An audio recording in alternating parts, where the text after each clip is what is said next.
Here we are on the banks of the River Mersey. Welcome to Liverpool. Hello, my name's John Henderson and I'm the Regional Cluster Lead for the Wastecosmart Project's United Kingdom Triple Helix Cluster, centred on the city of Liverpool in the northwest of England, so welcome to Liverpool.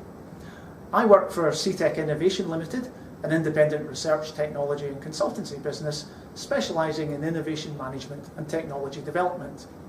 Today, as you can see, I'm beside the River Mersey, enjoying the sights of the redeveloped Liverpool waterfront in the company of my colleagues at the Mersey Recycling and Waste Authority, where Stuart Donaldson is Waste Strategy Manager.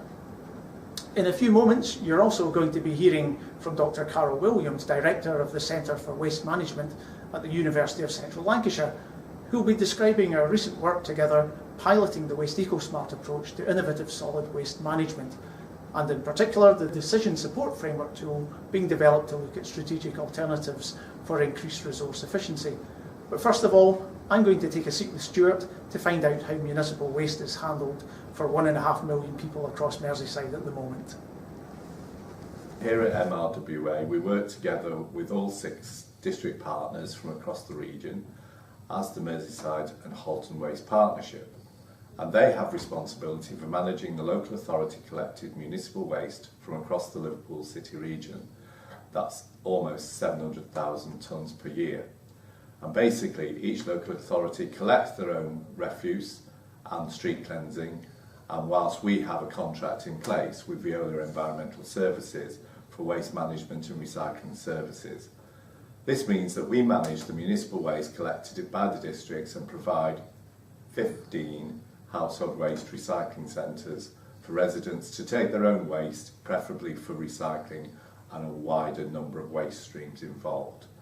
We also are responsible for a number of closed landfill sites in the region, mainly which I'm pleased to say have been successfully restored as public parkland. That's great. What sort of steps do you feel you've already taken on the road to resource efficiency, Stuart, and what are your current plans?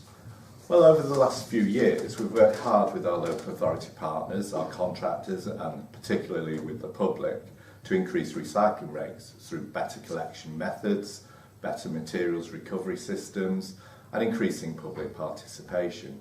And right now, our average recycling rate is running at just under 40%, which is a pretty good figure for a mainly urban area, but we do want to do more. Sure.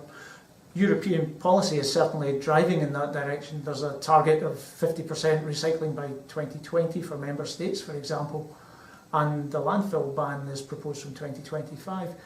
I know that you've contracted to a major new energy recovery facility which is due to come on stream fairly soon, and that will effectively divert almost all of Merseyside's residual waste from landfill.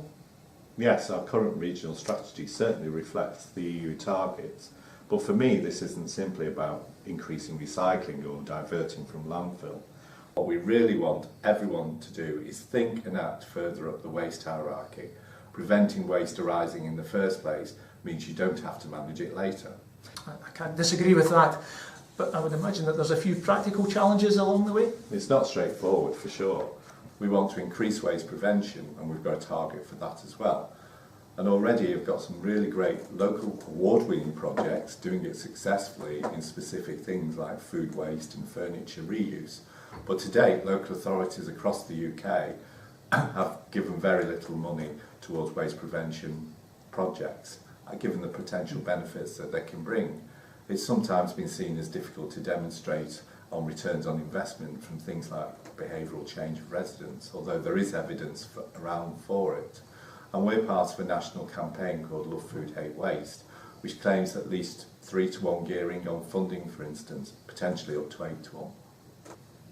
We also need to keep working to get the most value out of the waste that is produced. That's going to need more public participation, greater yields from collection, and flexible collection schemes, and waste management facilities which can accommodate and be flexible to changing waste composition over time, and to be more supportive of for reuse projects.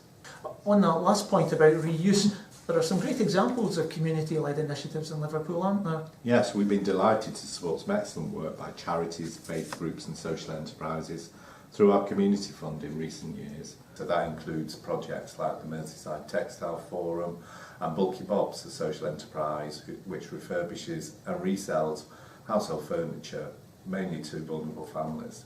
And these projects can really add social value to our programmes. They influence public attitudes and behaviours, as well as providing useful service to finding ways to encourage and doing more with the third sector about delivery of service contracts and programmes for awareness raising. So those are challenges we've identified. Thanks, Stuart. So those are some of the challenges in the Liverpool City Region.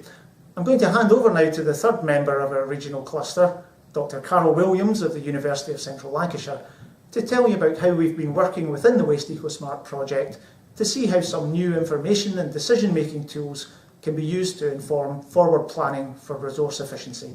Carol, over to you. Thanks very much, John and Stuart. Welcome to the Centre for Waste Management in the University of Central Lancashire. The centre's been around for 10 years and it's a focus of waste research and knowledge transfer, primarily around resource efficiency and resource management.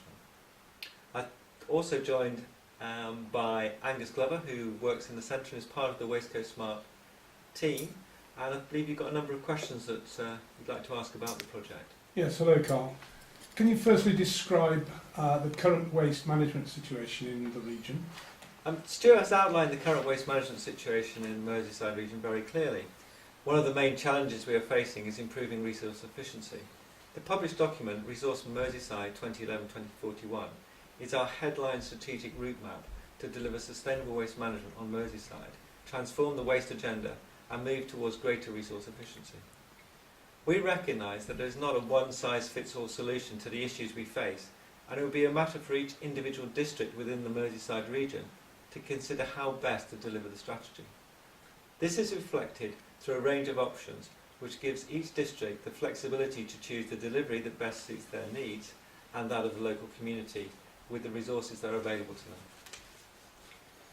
The strategy represents the collective direction taken by Merseyside and Halton Waste Partnership and includes our commitment to move from the landfilling of municipal residual waste to combined heat and power generated from this residual. The plant is scheduled to be fully operational by 2017, reducing to a minimum our reliance on landfill.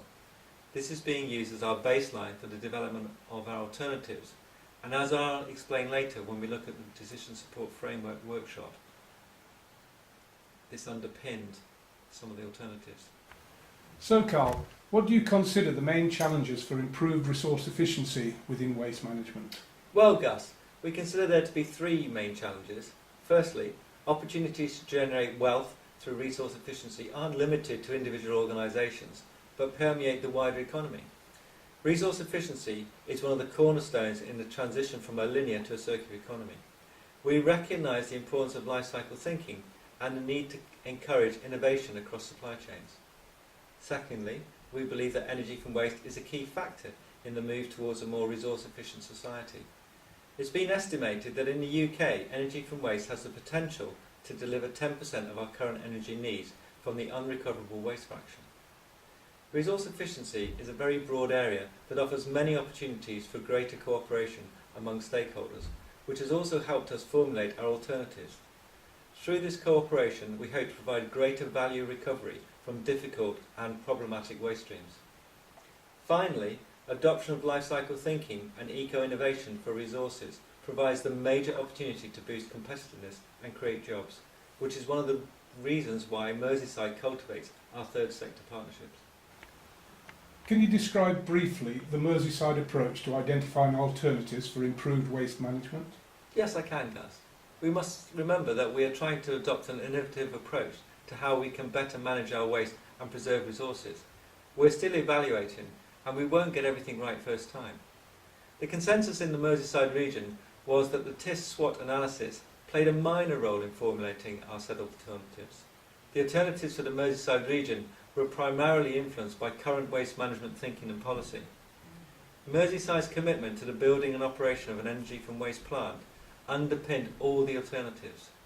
Within the Merseyside group, there was a great deal of discussion and debate that went into fully describing and understanding the alternatives. However, the energy from waste plant remains the greatest influence on the development of our alternatives. Real exposure to the external critique did not come until the first workshop. We felt that if our interviewee stakeholders had been exposed to the alternatives prior to the workshop, then their input would have been more influential. It has also got to be remembered that we're ultimately testing the decision support framework tool and not setting up policy for Merseyside. Can you identify the Merseyside alternatives and the way forward? Well, in Merseyside we created 4 alternative scenarios that could test and evaluate the multi-criterion analysis capability of the definite tool. We explored the following 4 alternatives. Alternative 1 was changing the collection frequency for residual waste. Alternative 2 was removing the budget for campaigns awareness. Alternative 3 was increasing our commitment to other stakeholders by supporting the development of skills that are complementary to resource management.